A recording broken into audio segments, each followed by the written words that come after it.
Hola. La Iglesia Palabra de Vida de la Cuenca te da la bienvenida.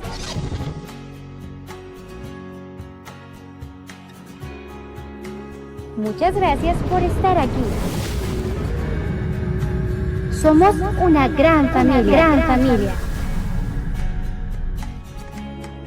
Hola, ¿qué tal familia? Muy buenos días, buenas tardes o buenas noches según nos escuchas.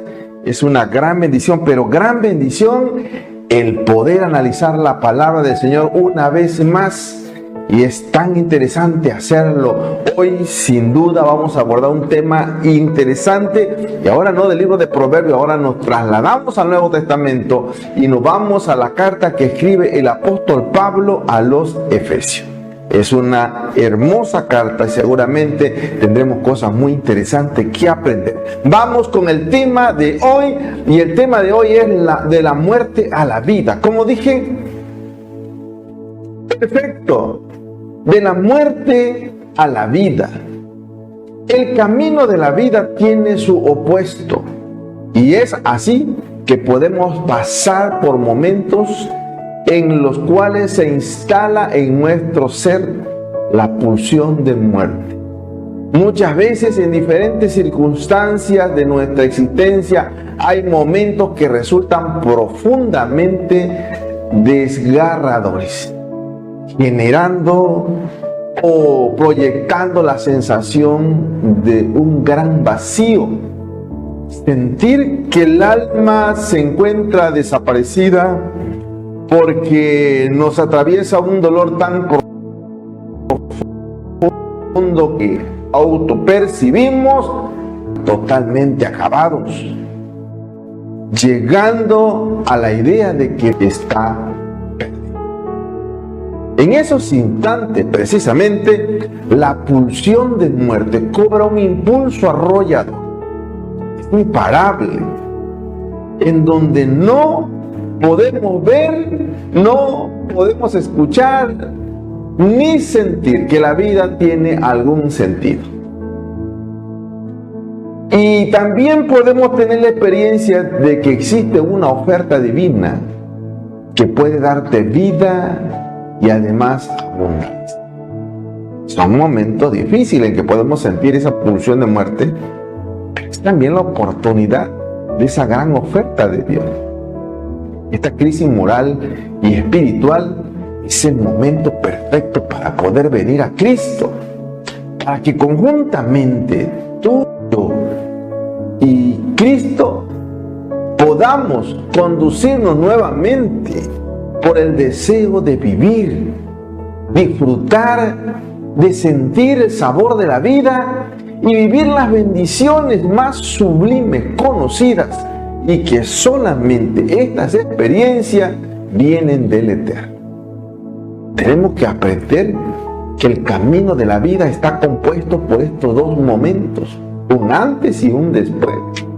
Fluctuamos constantemente y solo hay que cambiar la jerarquía de prioridad de nuestra vida. Este problema es espiritual y esto se puede dar en nuestra vida. Y quiero decirle que esta situación solamente la soluciona Dios. Es un trabajo de Dios para nuestra vida.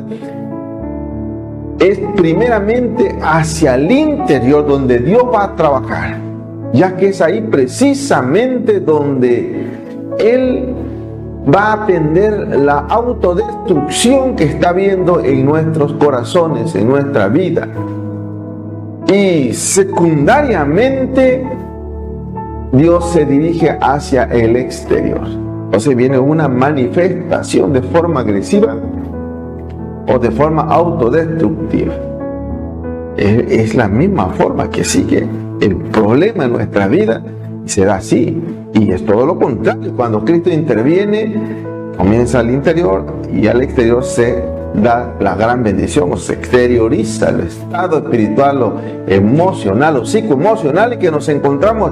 Es la misma forma en que trabaja el mal o esa sensación de muerte y esa sensación de vida de parte de Dios. Primero en el interior y después hacia el exterior. Y entonces podemos pensar que esto Esto que estamos hablando de ese sentir de muerte englobaría todos aquellos impulsos asociados a la disolución con una tendencia de autodestruir nuestras vidas. Así que la pregunta obligada para ti, para mí sería: ¿cómo puedo yo vencer los enemigos de mi propósito o de tu propósito? Porque en realidad son grandes enemigos que vienen para destruirnos. Pero debe ser todo lo contrario. Nosotros tenemos que levantarnos, ir y destruirlos, o vencer esos enemigos que están en contra de nuestro propósito. Así que algo muy importante, que estas situaciones que nos agobian y que nos acaban, llegan al punto de hacernos sentir que estamos muertos en vida. Y es por excelencia la expresión que resume la pérdida de entusiasmo y los escasos sentimientos de ilusión para enfrentar los días difíciles. Escuchen, este momento es el momento excelente a esos momentos difíciles de venir y decir: Señor, perdóname, ayúdame, yo no quiero morir, yo quiero vivir. ¡Wow! Y los escasos sentimientos de ilusión que vienen a nuestra vida pueden ser el residuo que va a dar la detonante de una nueva vida en Dios. Escuche esto, muy importante. Es una forma de vida muy difícil sin Cristo. Es una vida sin sentido. Y esta vida sin sentido de satisfacciones, dado que por el efecto del desgaste de vivir viene algo que se conoce como un vacío existencial. Y el vacío existencial es una disociación que implica la pérdida del contacto con uno mismo. Es como si poco a poco te fueras autodesconectando. Es ver pasar tu vida sin ningún interés, si fueras un mero espectador de ella. Nuestro cerebro está compuesto por diferentes neurotransmisores. El estado espiritual muerto en vida solo activa los estímulos negativos de esos neurotransmisores. Escuche, contribuyendo a fortalecer la tristeza, la desesperanza, la sensación de vacío. Afortunadamente, esta situación espiritual se puede revertir. Escucha, ya te lo dije y te lo vuelvo a decir. Se revierte viniendo a Cristo Jesús. La misma palabra del Señor dice: para esto apareció el Hijo de Dios.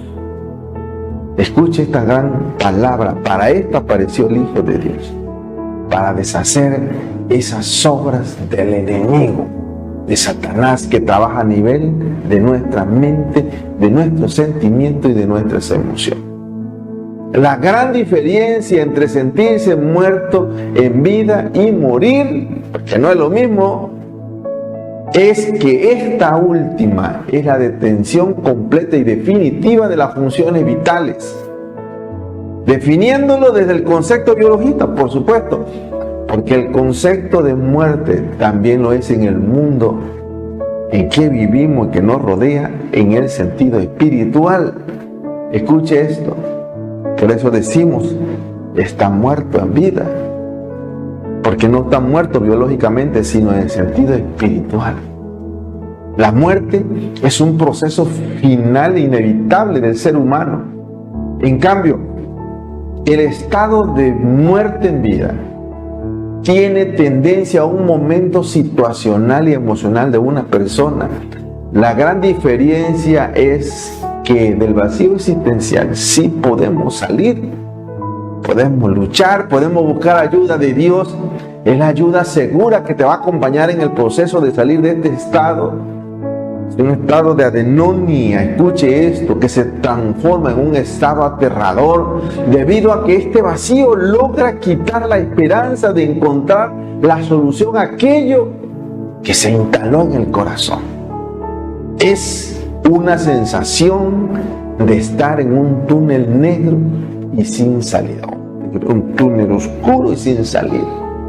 Estar muerto en vida es un estado que se puede revertir con la ayuda de Dios. Escucha, esto es muy importante. En cambio, la muerte biológica es lo único real que nos va a afectar todos por igual y no tiene vuelta atrás. No tiene resolución para ello. Está la valiosa oferta del Eterno que nos desafía mucho más allá de lo imaginable cuando Él nos dice en Juan 11, 25 y versículo 26, Jesús nos está diciendo: yo soy la resurrección y la vida, y el que cree en mí, aunque esté muerto, vivirá, y todo aquel que cree en mí no morirá eternamente. Jesús, al terminar esta expresión, pregunta, y ahora lo pregunta para ti, lo pregunta para mí, lo pregunta para todos: ¿crees esto? Es decir, aún hasta la muerte biológica, en su momento perfecto, tiene una solución. ¡Wow! ¡Qué maravilloso! ¡Qué hermoso texto! Así que es importante que lo reflexiones. Estar muerto espiritualmente es estar separado de Dios.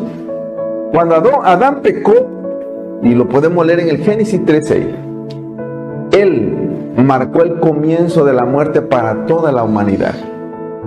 El mandato de Dios a Adán y a Eva era que podían comer del árbol del conocimiento del bien y del mal. Pero esto vino con la advertencia, escuchen esto, de que la desobediencia resultaría en la muerte.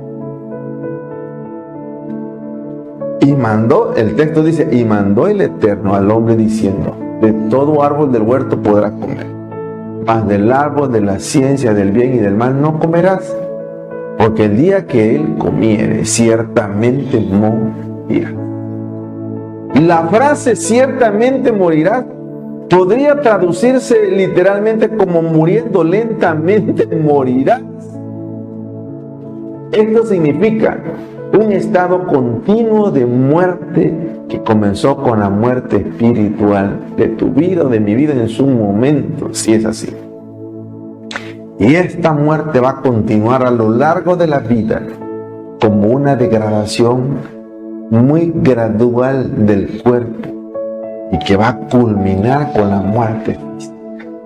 La muerte espiritual inmediata dio lugar a la separación de Adán y Dios. Escuche esto muy interesante. Su acto de esconderse de Dios, y lo podemos leer en Génesis capítulo 3 versículo 8, demuestra esta separación, así como su intento de culpar a la mujer de su propio error. Y eso también lo podemos leer en Génesis capítulo 3 versículo 12. Escuche esto muy interesante. Desafortunadamente, esta muerte espiritual y eventualmente física no se limitó nada más a Adán y a Eva como aquellos seres iniciales de la raza humana, sino que Adán colgó a toda la humanidad en su pecado. Colgó a ti, me colgó a mí. Pablo aclara esto en Romanos capítulo 5 versículo 12, diciéndonos que el pecado y la muerte entraron en el mundo y existieron a todos los hombres a través del pecado de un hombre. Estamos hablando de Adán. Esto mismo podemos leer en Romanos 6:23. Ahí dice: porque la paga del pecado es muerte. Escuche esto: los pecadores deben morir, porque el pecado nos separa de Dios. Cualquier separación de la fuente de vida es una muerte, y en este caso es. Pero no es solo el pecado heredado el que provoca la muerte espiritual. Nuestra propia vida nuestra propia forma de vida, una forma sin Dios, contribuye también para que cada uno de nosotros podamos ir muriendo espiritualmente. En Efesios capítulo 2, el capítulo que hoy leemos, nos enseña que antes de la salvación estábamos muertos. Y dice la palabra: en delitos y pecados. Y esto debe hablar de la muerte espiritual, porque todavía estábamos vivos físicamente antes de la salvación. Mientras estamos en esa condición espiritualmente muertos, como dice esta palabra, Dios nos salvó. Eso lo podemos leer en Romanos 5:8, dice esta palabra. En Colosenses capítulo 2, versículo 13 dice esta palabra. Y reitera esta verdad a cada uno de nosotros cuando dice: y a vosotros, estando muertos en pecado, nos dio vida juntamente con Él, perdonándonos a todos los pecados. La obra de Dios, por lo que Él nos hace vivir en este acto maravilloso de amor, es pasarnos de la muerte espiritual a una nueva forma de vida que se llama regeneración.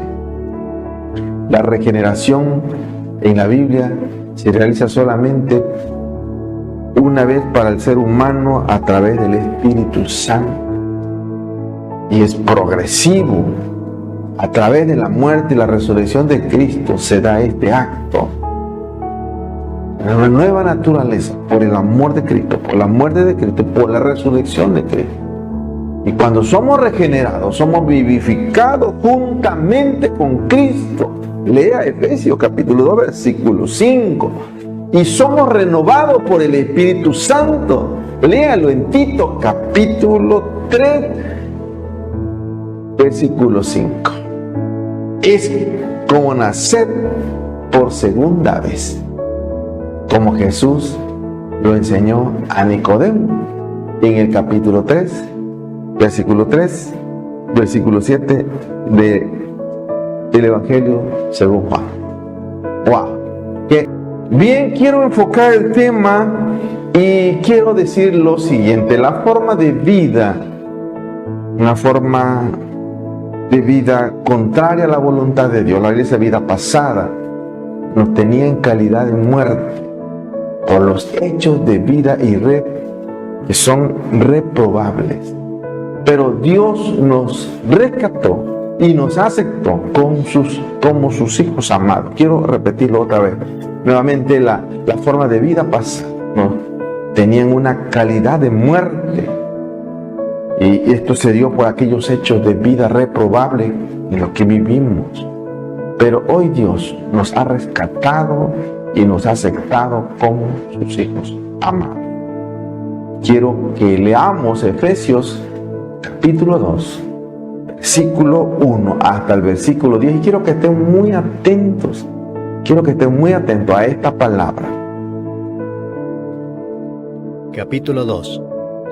Y Él os dio vida a vosotros cuando estabais muertos en vuestros delitos y pecados, en los cuales anduvisteis en otro tiempo, siguiendo la corriente de este mundo, conforme al príncipe de la potestad del aire, el espíritu que ahora opera en los hijos de desobediencia, entre los cuales también todos nosotros vivimos en otro tiempo en los deseos de nuestra carne, haciendo la voluntad de la carne y de los pensamientos, y éramos por naturaleza hijos de ira, lo mismo que los demás.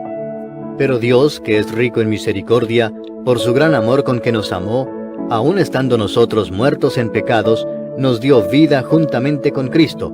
Por gracia sois salvos, y juntamente con Él nos resucitó, y asimismo nos hizo sentar en los lugares celestiales con Cristo Jesús, para mostrar en los siglos venideros las abundantes riquezas de su gracia en su bondad para con nosotros en Cristo Jesús. Porque por gracia sois salvos por medio de la fe, y esto no de vosotros, pues es don de Dios, no por obras para que nadie se gloríe. Porque somos hechura suya, creados en Cristo Jesús para buenas obras, las cuales Dios preparó de antemano para que anduviésemos en ellas. Por tanto, wow, estamos reflexionando en el tema y creo que está muy interesante. Vamos a entrar a la reflexión del tema bajo 3 aspectos espirituales. Vamos con el primero. La primera reflexión, la primera aserción espiritual es una vida sin propósito. Como dije, perfecto, una vida sin propósito. Espero que ya hayas notado en la lectura del libro de Efesios esta tremenda carta que tan útilmente nos presenta el significado de la vida, que su gran tema es la obra unificadora de Cristo, la obra restauradora de Jesús, como ha venido Él de alguna forma poderosa a derribar cada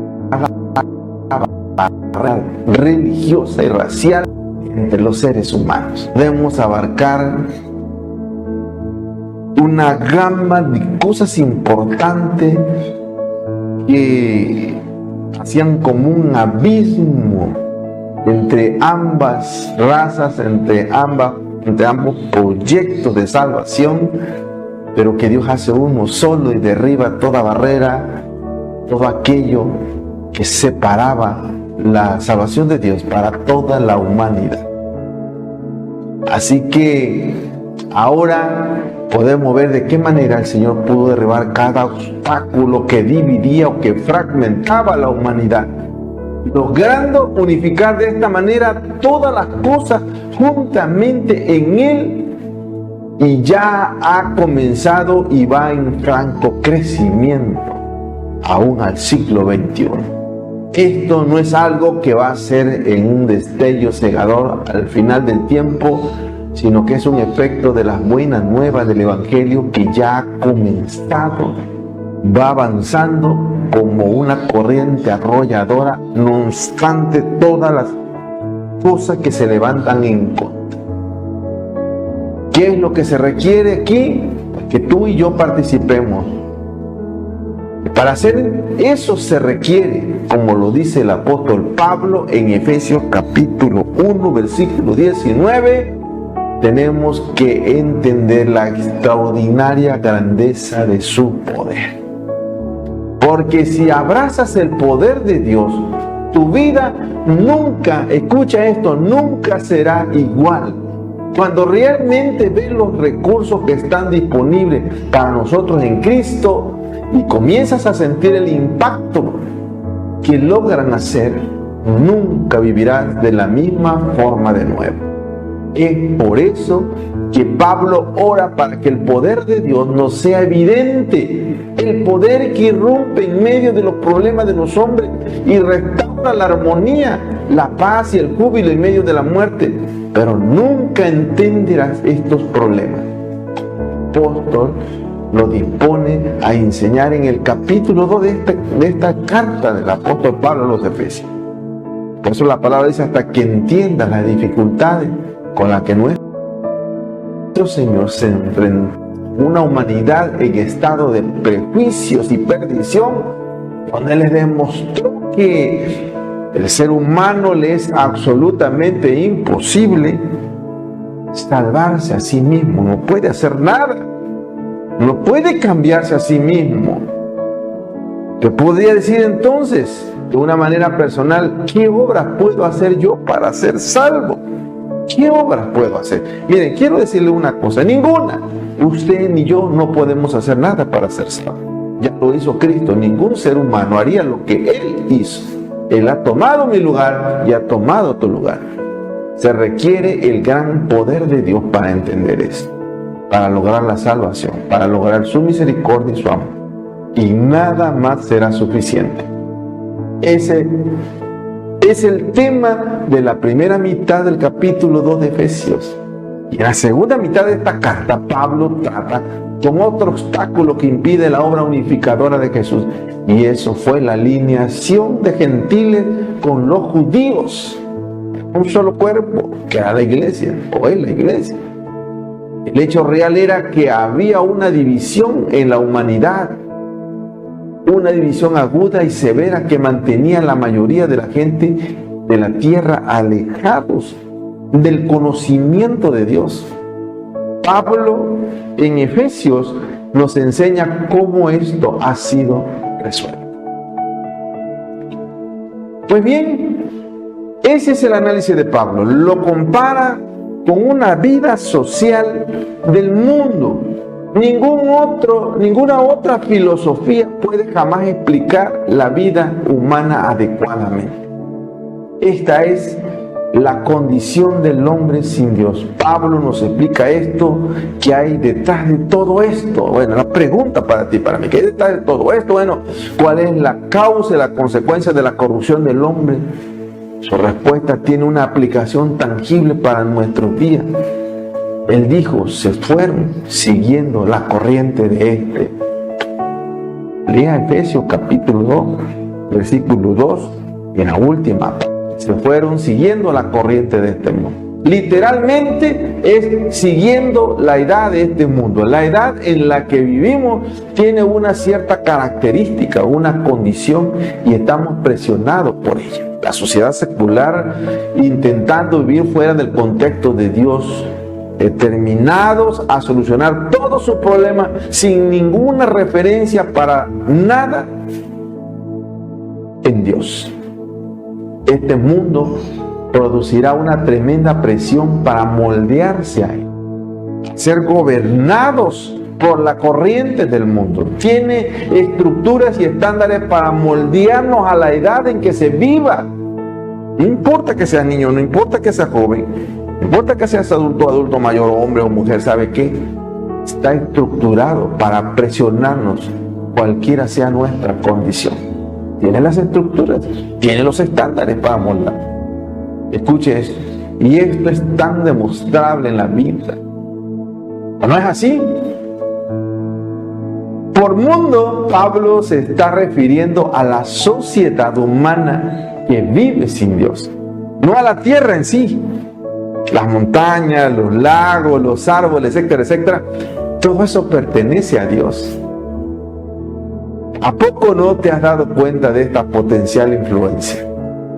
Es por eso que las modas siempre tienen una influencia tan poderosa entre nosotros.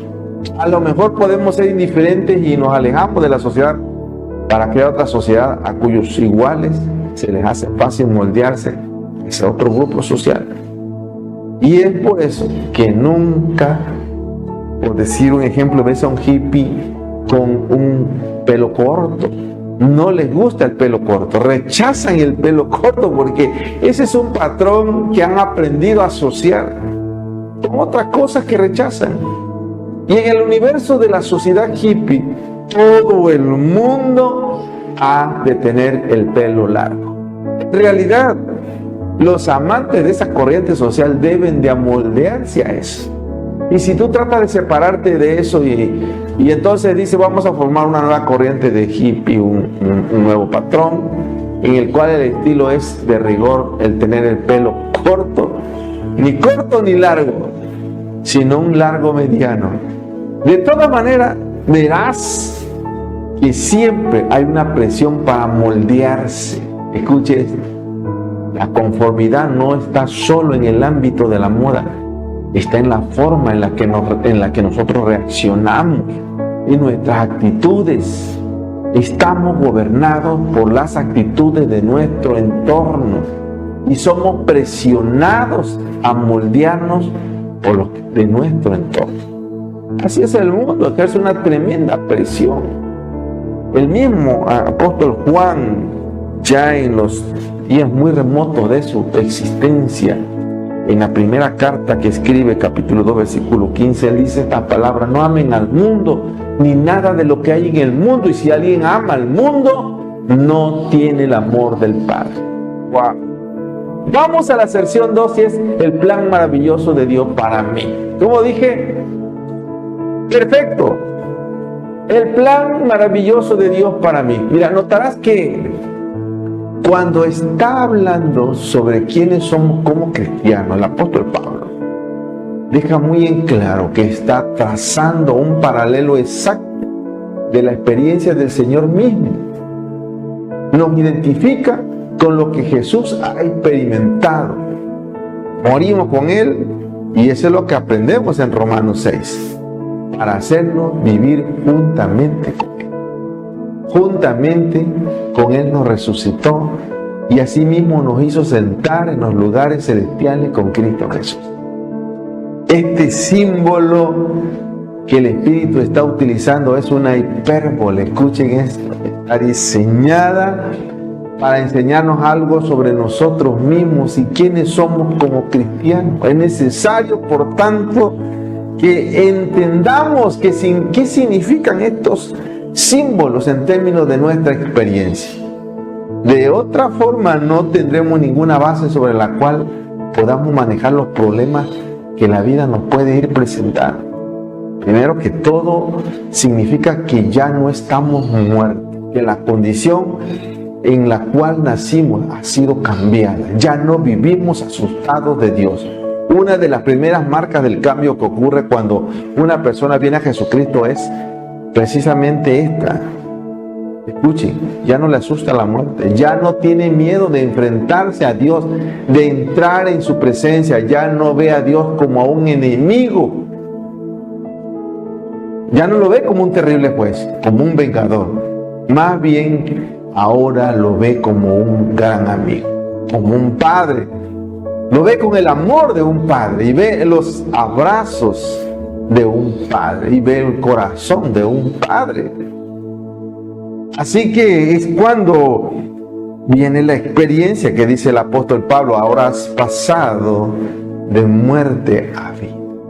¡Wow! ¡Qué hermoso!, ¿verdad? Esto significa, por supuesto, que somos cambiados de lo más profundo de nuestro ser. Algo nos ocurrió cuando venimos a Cristo o a Jesucristo y se alteró todo lo que somos. Desde este momento en adelante, todo comienza a cambiar. Somos absolutamente distintos. Somos cambiados hasta las raíces de nuestra vida. Así que esto es tan importante. ¡Wow! Fundamentalmente, los cambios se van a dar desde los cimientos de nuestra vida. Algo poderoso ha llegado que ha alterado lo que somos y comenzará a manifestarse desde entonces en muchas formas, y habrá una perspectiva distinta, una actitud distinta, una estrategia distinta para toda situación. Escucha esto muy interesante. Se podrá crear cambios bastante sorprendentes y, por supuesto, impresionante, muchas veces de manera inmediata. Cambio radical que habla la palabra. El descenso de la cruz, el bajar a Jesús de la cruz, enseñaba en un detalle profundo y horripilante el terrible hecho de la muerte de Jesús. ¿Y qué significa tu muerte al mundo, a las cosas, renunciar al mundo, a las cosas que pueden traerte severo daño a tu vida? Y también hay cosas que aprender cuando el cuerpo de Jesús muerto va, tumba. La realidad absoluta y dura de esa muerte dejó caer una cortina de melancolía sobre los apóstoles. Pero hoy tenemos que aprender que toda esa forma de vida obsoleta que nos sirve, que no va de acuerdo a los intereses de Dios, que está de acuerdo a los intereses del mundo, deben de morir y tenemos que sepultarlas. Eliminarla de nuestra, sepultarla, enterrarla es eliminarla de nuestra vida, donde no tengamos un acceso fácil para ello. Así que esto es tan importante. No, que esa muerte de Jesús, que muchas veces nosotros podemos analizarla como un hecho histórico, como un hecho escénico en una película, y que nos ponga a llorar, en realidad no nos debe de poner a llorar, nos debe de poner a reflexionar en lo profundo que Dios quiere enseñarnos, las cosas profundas que Dios quiere enseñarnos. Una gran lección. Pero vamos ahora al tercer día. Estamos hablando de un paralelismo de Cristo con nuestra vida. Dice: al tercer día, Dios el Padre llenó ese cuerpo muerto de nueva vida. Y Jesús fue resucitado y empoderado en Dios. El apóstol Pablo habla de un paralelismo espiritual y dice que nos ocurrió a nosotros lo mismo cuando fuimos traídos a la vida de Cristo. En la muerte de nuestra vida espiritual vino una nueva vida y un nuevo espíritu. El cuerpo de Jesús no fue dejado vivo en la tumba. Esta es la siguiente observación que hace el apóstol. No se quedó ahí llevando a cabo sesiones de consejería con gente que iba a visitarlo porque resucitó. No. Fue resucitado y fue activado para actuar de nuevo. Escuche esto. Fue incorporado a la vida para operar de nuevo, pero claro, por supuesto, sobre una base distinta, sobre un proyecto distinto, una nueva forma, con un poder distinto, una vida de resurrección que empodera. Y esto significa que el cristiano entonces es capaz de hacer lo que nunca pudo hacer por sí mismo. Es capaz de actuar en una forma que es imposible para aquellos que están sin Jesucristo. Por ejemplo, es capaz de amar lo que es odioso, padecer lo insoportable, llevar a cabo lo inalcanzable y perdonar lo imperdonable. Recuerda que este era el plan maravilloso de Dios para tu vida y para mi vida. Cristo resucitó y ahora esto nos conduce a renacer de nuevo. Si como Él se levanta novedoso, usted y yo ahora hemos renacido para empoderar nuestra. ¡Wow! Vamos a la aserción 3 y la gracia es la gracia inmerecida de Dios. Como dije, perfecto, la gracia inmerecida de Dios. La gracia de Dios es el Evangelio en pocas palabras. Para comprender verdaderamente la belleza y el esplendor del Evangelio, primero debemos comprender la profundidad y la oscuridad de nuestra maldad, de nuestros pecados. Este pasaje de Efesios capítulo 2, versículo 8 al versículo 10 se ve mejor a través del lente primero de Efesios 2, versículo 1 al versículo 7. Si analizamos en los versículos 1 y 3, Pablo nos muestra la gran gravedad de nuestra maldad y cómo estábamos muertos en nuestros pecados, tanto que éramos merecedores de la ira de Dios. Es una excelente noticia que pudimos pasar de la muerte a la vida. Pero necesitamos ser conscientes que debido a nuestra naturaleza pecaminosa, debemos de tener el anhelo de reconciliarnos con nuestro Creador. Y lo podemos leer en Romanos capítulo 8. Jamás podemos encontrar con Dios, podemos encontrarnos con Él tratando de ser suficientemente bueno. Escucha esto muy interesante. Nunca serás lo suficientemente bueno para Dios. Pero la excelente noticia es que Jesús fue lo suficientemente bueno en tu lugar y en mi lugar. Este es exactamente el mensaje que Pablo escribió a la iglesia de Éfeso. La salvación es un regalo de Dios. No hay nada que nosotros podamos hacer para ganar nuestro camino de regreso al favor de Dios. Pero hay una perfecta solución.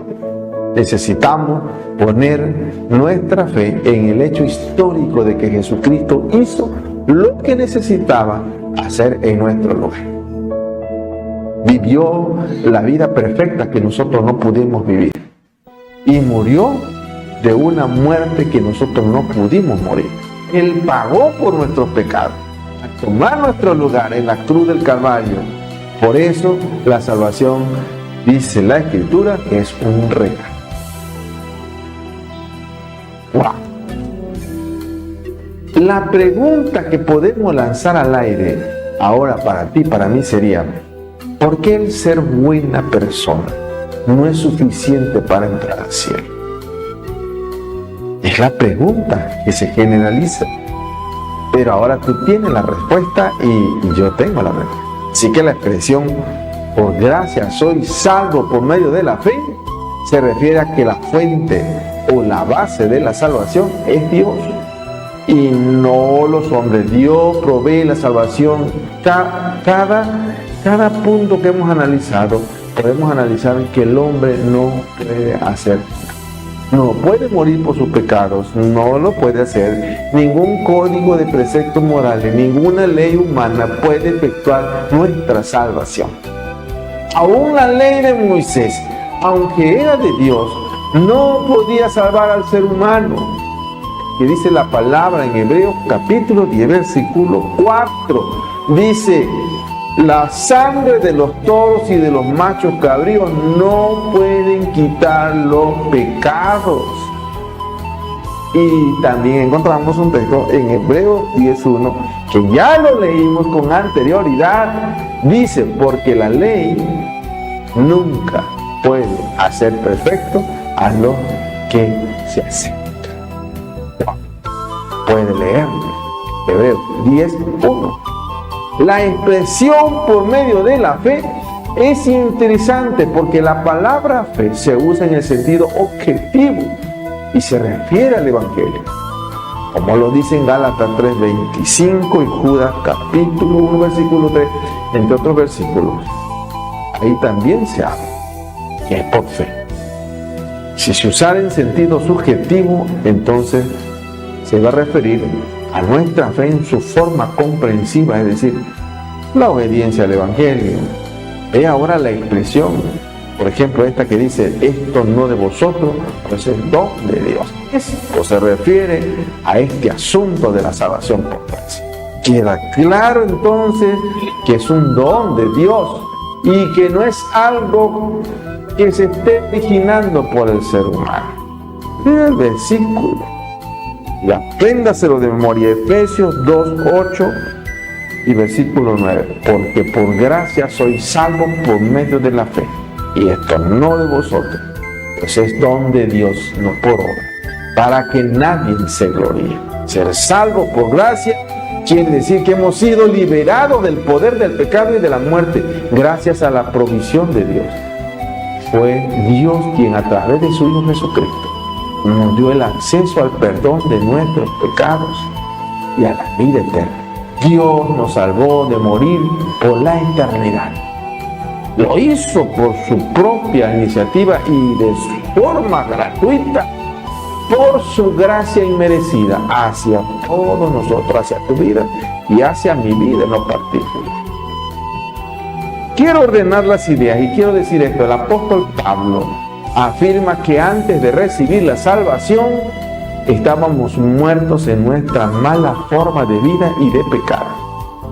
No obstante, Él nos abrió el camino de la salvación porque nos dio compasión, nos tuvo compasión y esa compasión nos llevó a que Él nos rescatara a través de su muerte, a través de su resurrección, transformando así nuestra muerte en vida eterna.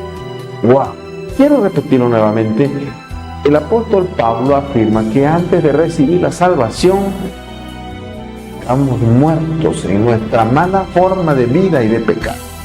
No obstante, Él nos abrió el camino de la salvación porque Dios tuvo compasión de nosotros y nos rescató a través de la muerte y resurrección de Cristo, transformando así nuestra muerte, vida.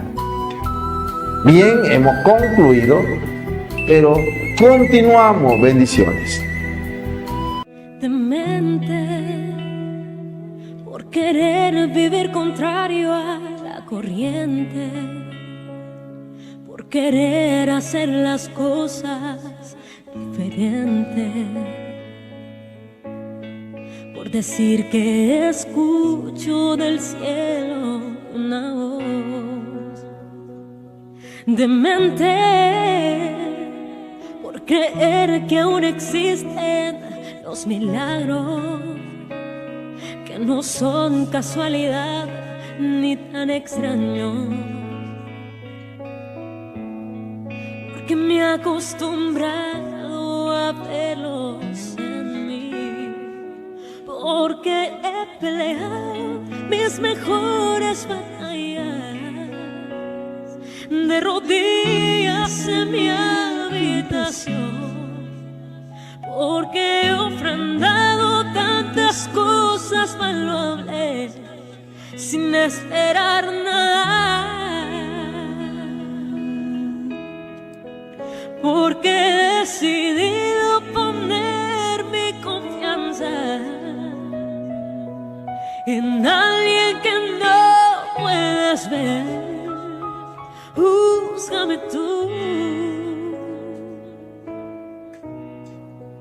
júzgame tú.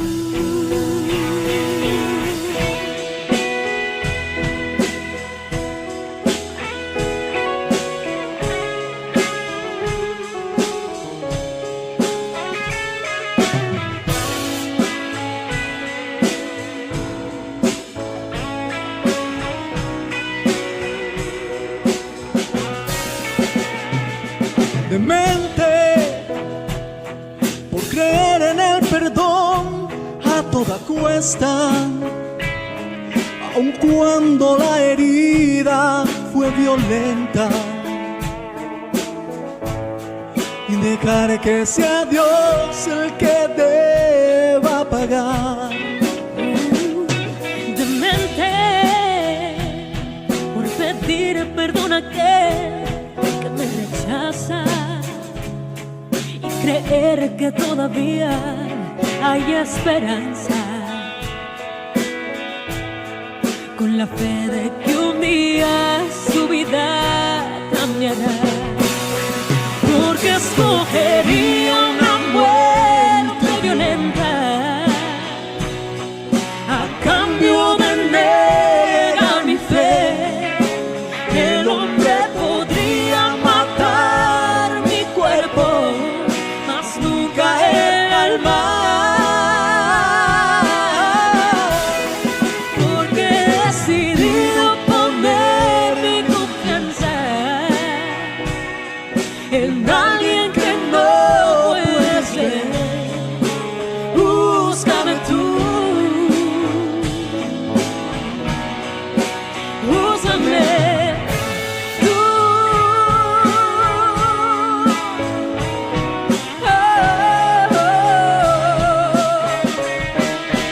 Porque he peleado mis mejores batallas de rodillas en mi habitación, porque he ofrendado tantas cosas valuables sin esperar nada,